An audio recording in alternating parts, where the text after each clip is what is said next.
is the voice of freedom, General MacArthur speaking. People of the Philippines, I have returned.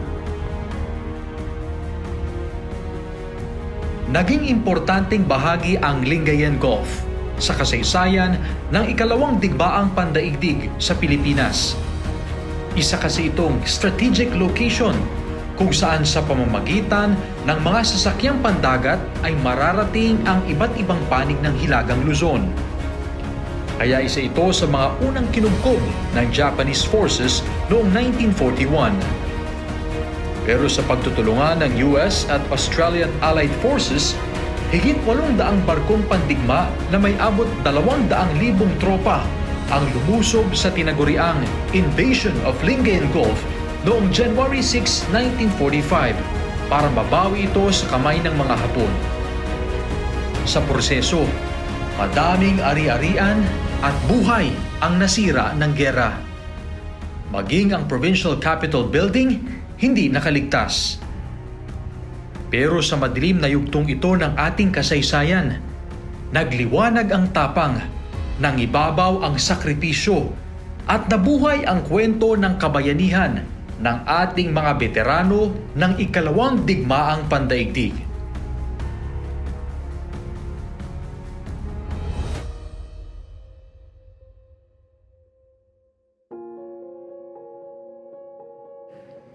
Anyos daw noon si retired Major Valentin Untalan na tubong Malasiki, Pangasinan, nang ma-recruit siya bilang miyembro ng Philippine Scout.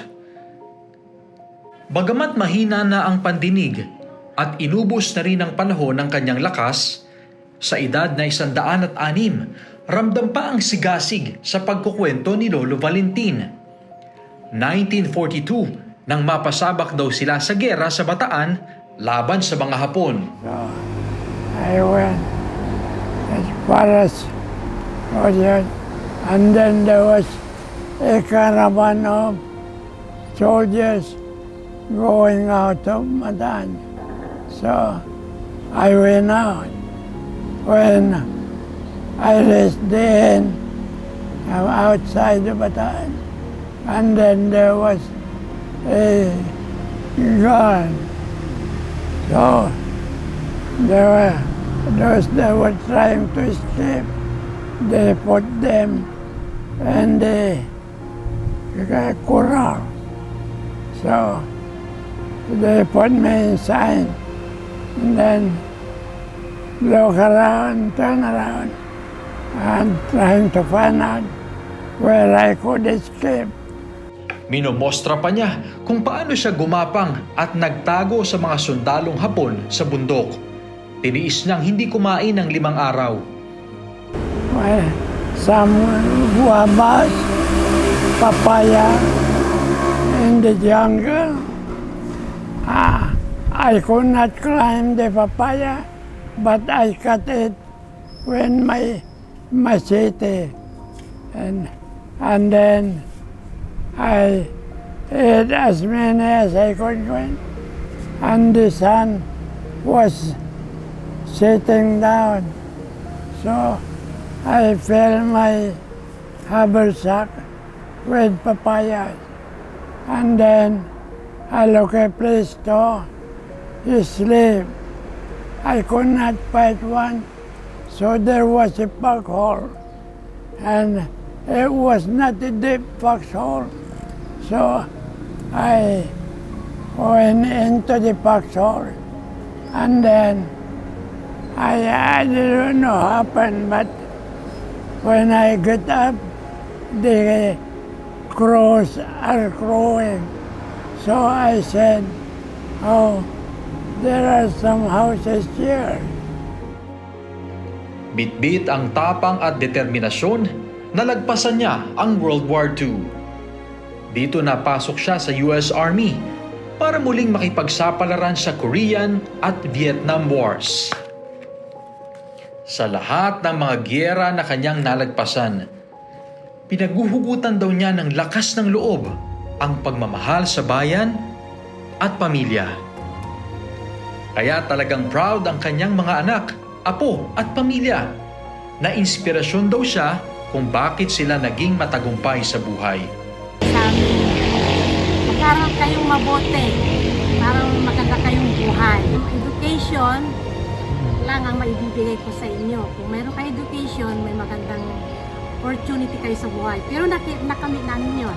Inspires me to be more outgoing and more confident. It also inspires me to be more confident in life and also to pursue my dreams and other passions that I may have along the way.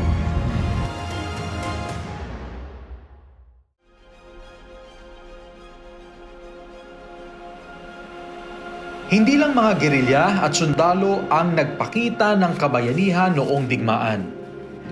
Kanya-kanyang ambag maging ang mga kababaihan. Isa rito ang war veteran na si Victorina Urmasa na tubong La Union. Isang bagong graduate na teacher nang sumiklab ang ikalawang digmaang pandaigdig. Kabilang siya sa mga nabundok dahil sa takot sa mga Hapon. We are there, and we have also officers to tell us. They tell us what they are going to do. So that is what we can help them. Because we have been going to the mountains, we ride on houseboats. I happened to slide when we were riding because if it is raining, we have to go. Pero hindi siya nagpatalo sa takot para magsilbi sa bayan at maging miyembro ng Women Auxiliary Service noong World War II. Bagamat hirap na rin ngayong tumayo sa edad na 79, malinaw pa sa kanyang alaala kung paano nila ginagamot ang mga sugatang sundalo. Ginawa namin yung if there are men who are also yung na may sugat, may sakit, especially the what they call the sugat now. If you are young, then they will also, because we have also medicines, we have to cure them. Natapos ang giyera. Sa Pangasinan na siya nanirahan kasama ang asawa at kanilang mga anak na pawang mga naging matagumpay din sa kani-kanilang larangan. Ilan lang sila sa mga veteranong nag-alay ng buhay para makamit ng ating bayan ang kalayaan. Habang buhay natin silang pasasalamatan sa kanilang nagawa. Tayo ay nagpupugay sa bawat kwento ng kabayanihan, sakripisyo at pagmamahal. Higit sa lahat, atin silang ginugunita para paalalahanan tayo sa isang responsibilidad na ang kinabukasan ng ating bayan ay nakasalalay ngayon sa ating mga kamay.